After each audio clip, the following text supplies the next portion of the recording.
Barkanmu da sake saduwa a cikin wani sabon shiri. Wannan shirin namu na yau zai yi mana duba ne zuwa ga babbar dalar pyramid wadda ke a ƙasar Misira. Duk da wannan dala ta kai kimanin shekara 5,000 amma an kasa samun kamfanin da zai yi gini makamancinsa. Wannan dalar tana tafiyar mil 15 daga arewa maso yammacin babban birnin Cairo na ƙasar Misira, wato Egypt kenan a yanzu.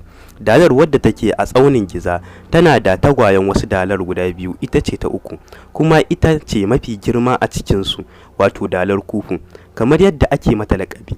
Sai mai biye mata, wato dalar Khafre, sai na ukunta, wato dalar Menkaure.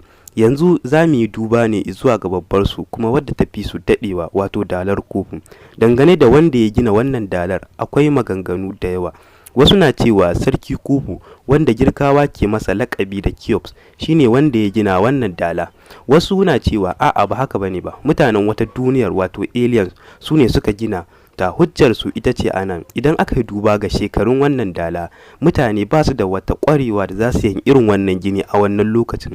Wannan ita ce hujjar su. Wasu na cewa a'a, ai mutanen shekarun gaba ne suka yi tafiya a cikin lokaci, a cikin na'urar tafiya a cikin lokaci, wato black hole, suka zo shekarun baya suka yi wannan gini.